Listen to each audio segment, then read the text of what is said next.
பட்டாசு சத்தம், மிகப்பெரிய பேனர்கள் என எந்த ஆடம்பரமும் இல்லாமல் கேரளாவில் எளிமையான முறையில் பரப்புரை நடைபெற்று வருகிறது. அது குறித்து அங்கிருந்து விவரிக்கிறார் நமது சிறப்பு செய்தியாளர் ரகுவரன்.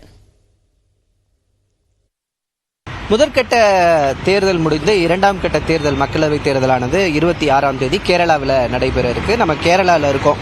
குறிப்பாக பார்த்தீங்கன்னா தமிழ்நாட்டில் பிரச்சாரத்தை முடிச்சுட்டு அடுத்த பிரச்சாரம் நம்ம கேரளாவுக்கு வந்திருக்கிறோம். தமிழ்நாட்டில் பிரச்சாரம் பரபரப்பாக இருந்தது. பார்த்தீங்கன்னா வெடி, மேளதாளங்கள், பூவை தூவுறது, செவுறு பிடிக்கிறதுன்னு ஒரு விஷயம் இருக்கும். செவுறு பிடிக்கிறதுனா என்னன்னா, ஒவ்வொரு கட்சியும் அவங்களுடைய தேர்தல் பிரச்சாரத்தை அவங்க ஒவ்வொரு வீட்டு செவுறுலையும் எழுதுறதுக்கு செவுறு பிடிக்கிறதுன்னு சொல்லுவாங்க. அந்த மாதிரி எந்த ஆடம்பரமும் இல்லாமல் கேரளாவில் ஒரு பிரச்சாரம் நடக்குது. ஆமாங்க, இங்கே இந்த செவுரில் விளம்பரங்கள் பண்ணுறது, பெரிய பெரிய பதாகைகள் வைக்கிறது, ரோடு ஃபுல்லாக குழி தோண்டி கட்சி கொடிகளை இது பண்ணுறது, அது மாதிரி எந்த ஒரு சம்பவம் கிடையாது. நீங்கள் பார்க்கலாம், இங்கே பார்த்தீங்கன்னா காங்கிரஸ் கட்சியினுடைய பதாகை இருக்கும், ஃப்ளக்ஸ் போர்டு இருக்கும், பிஜேபியினோட ஃப்ளக்ஸ் போர்டு, எல்டிஎஃபோட ஃப்ளக்ஸ் போர்டு எல்லாமே இருக்கும். இது என்னன்னா, கேரளாவில் ஃப்ளக்ஸ் போர்டு வைக்கிறதுக்கு தடை செய்யப்பட்டிருக்கு.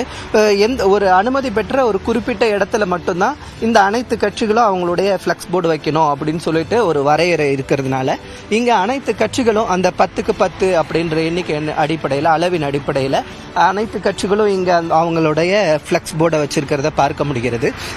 அதே மாதிரி இந்த பிரச்சாரங்களில் எதுலேயுமே பிளாஸ்டிக் பயன்படுத்துறது கேரளாவில் முற்றிலுமாக தடையாக இருந்தாலும் இங்கே எதுலேயுமே பிளாஸ்டிக் அவங்க பயன்படுத்துறதே கிடையாது. தேர்தல் பரப்புரைகள் எல்லாம் குறிப்பாக வெடி வெடிப்பது கிடையாது, மேளதாளங்கள் கிடையாது. நிறைய பேர் வேட்பாளர்களுக்கு முன்னாடி கூட்டமாக போகிறது, கொடியை தூக்கிட்டு போகிறது, நீண்ட வரிசையாக போகிறது போன்ற எந்த ஒரு வரவேற்பு முறைகளும் கிடையாது. குறிப்பாக பார்த்தீங்கன்னா இங்கே ஒரு பிரச்சார பதாகை இருக்குது. இது பார்த்தீங்கன்னா இது பேப்பரில் இருக்குது. இந்த ஃபுல்லாகவே பேப்பரில் தான் இருக்கும். அதை ஒட்டியிருக்கிறதும் பார்த்தீங்கன்னா அட்டையில் தான் ஒட்டியிருப்பாங்க.